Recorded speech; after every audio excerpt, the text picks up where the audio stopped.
In the spring of 2013, the technology giant Apple was sitting on a mountain of money.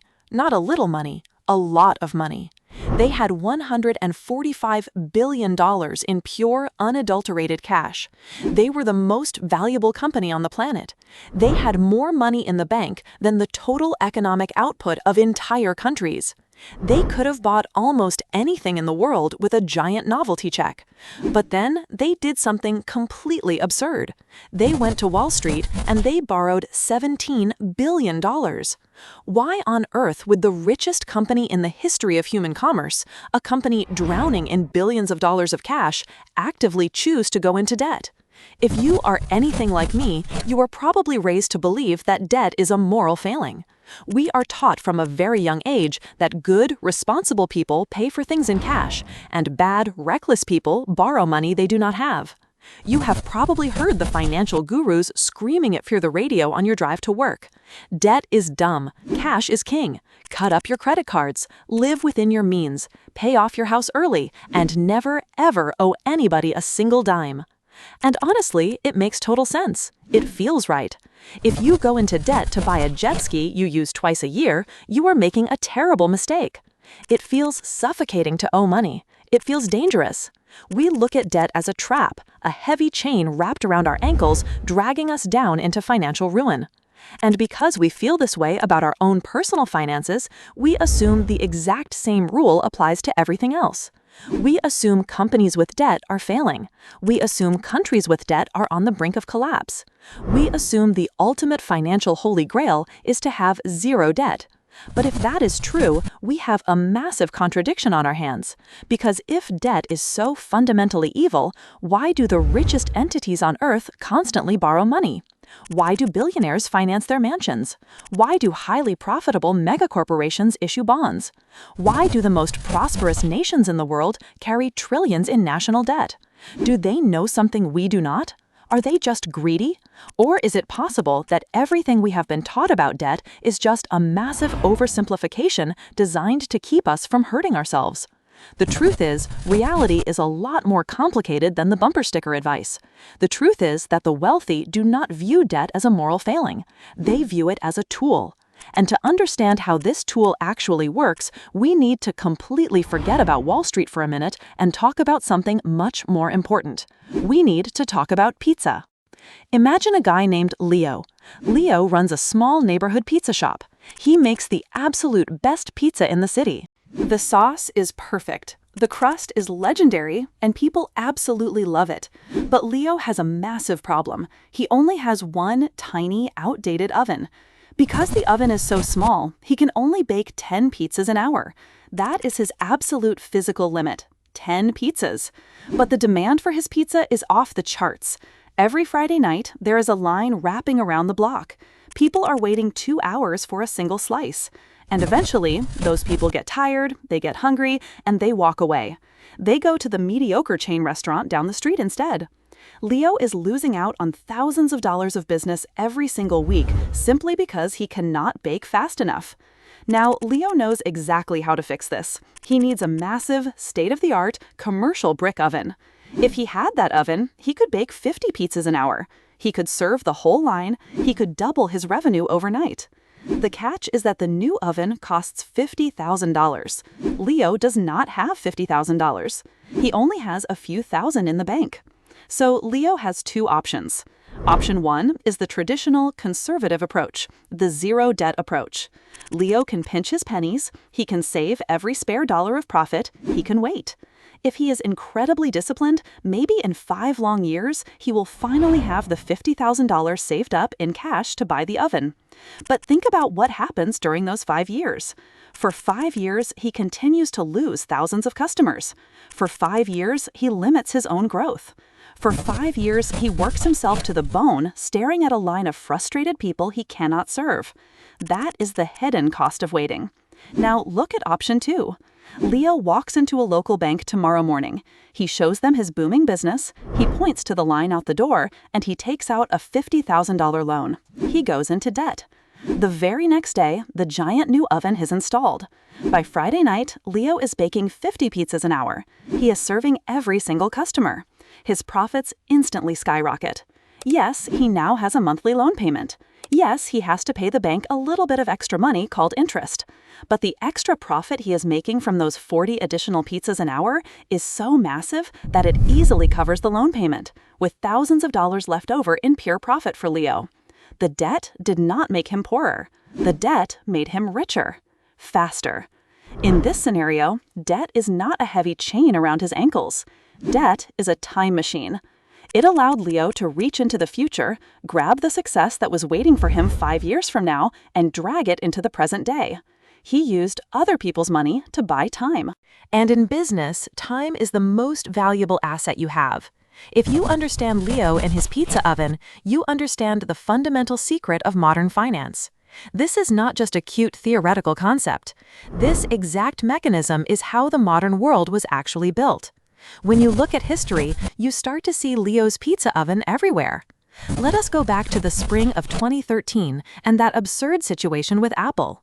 As financial records from the time show, Apple had $145 billion in cash.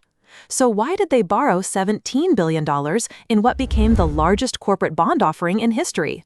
Because of a very boring tax reality. Most of Apple's massive cash pile was sitting overseas in foreign bank accounts. If they wanted to bring that cash back into the United States to pay out rewards to their shareholders, the United States government was going to slap them with a massive tax rate, as high as 26%. They would have lost billions of dollars just moving their own money across an imaginary line. But interest rates in 2013 were at historic lows. Investors were practically begging for safe places to put their money. So Apple's financial team realized something brilliant. It was actually cheaper to just borrow $17 billion from Wall Street at incredibly low interest rates, with some of the bonds yielding around 1 or 2%, than it was to pay the giant tax bill to bring their own cash home. They used debt to legally bypass a massive financial penalty. For them, debt was not a desperate plea for help, it was a financial coupon. It was a strategic masterstroke. Or take an even more extreme example. Let us look at a company that actually had no money at all. In the late 1990s, a guy named Jeff Bezos was running a rapidly growing website called Amazon.com. The website was incredibly popular, but Bezos had a Leo-level problem. He wanted to sell everything to everyone, but he had nowhere to put the stuff. He needed massive physical warehouses all over the country so he could ship products quickly to your door. Warehouses cost a fortune. Amazon did not have a fortune. They were bleeding cash, losing tens of millions of dollars a quarter. In early 1999, Bezos went to institutional investors and asked for a staggering $1.25 billion in debt. He issued what finance people call convertible bonds, which is really just a fancy way of saying an IOU that can magically turn into company stock later. Wall Street critics absolutely laughed at him. Financial analysts mocked the company. Reports from major investment banks noted that Amazon was piling up massive debt, showing weak credit, and suffering from negative operating cash flow. They confidently predicted Amazon was going to buckle under the weight of its own loans and end in a spectacular disaster. But Bezos was not buying a jet ski. He was buying a pizza oven. He used that $1.25 billion to aggressively build out a sprawling, unprecedented physical distribution network. He built fulfillment centers, he bought conveyor belts, he hired thousands of workers. He used the debt to build the logistical empire that today allows you to click a button on your phone and have a television delivered to your front door in 4 hours. If Amazon had followed the strict never go into debt advice, if they had waited to save up the cash from their meager early book sales, they would have been crushed by bigger competitors. The debt was the time machine that allowed Amazon to conquer global retail. And it is not just companies playing this game. The very existence of the United States of America relies on this exact principle. In 1790, the United States had just won the Revolutionary War, but the country was a complete financial disaster. The individual states had racked up staggering amounts of debt to pay for weapons and soldiers. The economy was a mess. People were panicked. The nation owed roughly $40 million, which was a terrifying sum at the time. But the very first Secretary of the Treasury, Alexander Hamilton, looked at this mountain of debt and he did not panic. He did something completely counterintuitive. He proposed that the new federal government should simply take on all of the state's wartime debts. He gathered it all up into one massive national debt. And in his famous report on public credit, he argued that a national debt, if it is not excessive, will be to us a national blessing. A blessing. Thomas Jefferson violently hated this idea, complaining that Hamilton just wanted to use debt to corrupt the legislature. But why would Hamilton call a giant pile of debt a blessing? Because Hamilton understood that if the new, fragile United States government borrowed a large amount of money and then reliably and consistently paid the interest on that money, it would prove to the rest of the world that America was a serious country. It established a global credit rating. It made European nations willing to lend the young country more money. It tied the fractured, bickering states together into a single economic powerhouse. Hamilton used debt to buy credibility. He used it to build a nation from scratch. But here is where it gets complicated. Because as beautiful as the time machine sounds, you cannot just borrow blindly and expect to get rich. The gurus yelling on the radio are not entirely wrong. They are just oversimplifying a dangerous reality for a mass audience. Now, this does not mean you should log off this video, run down to your local bank, take out a massive personal loan, and blow it on a sports car. Viewers respect honesty, so let us be brutally honest about where the magic trick completely breaks down.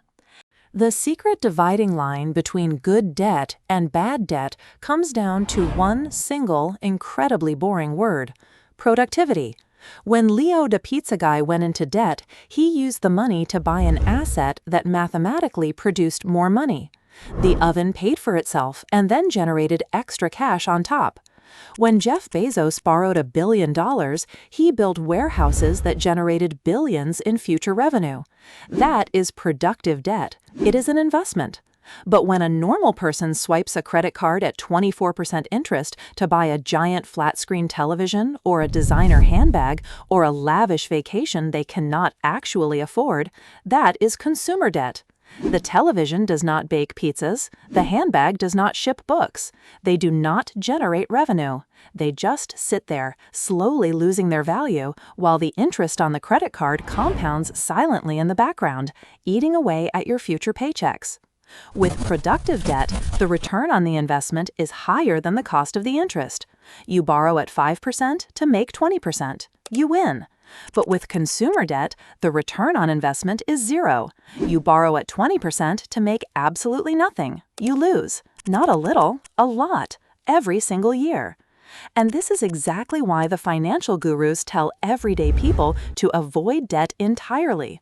Because human beings are emotional creatures. It is very easy to convince yourself that a brand new luxury SUV is a productive investment in your career image, when really you just wanted the heated leather seats. It takes extreme, ruthless discipline to use debt solely for things that actually make you richer. If you cannot do the math, or if you do not have the self-control, debt will absolutely destroy your life. It is not a toy. So the next time you hear someone say that all debt is evil, or that living completely debt-free is the only way to be financially virtuous, you can smile, knowing the truth. Debt is not a sin, and it is not a life sentence. It is financial dynamite. You can use dynamite to recklessly blow your own house down, or you can use it to blow a hole through a mountain and build a railroad to the other side. The tool itself does not care how you use it. It just amplifies whatever direction you are already heading. Debt is just a time machine.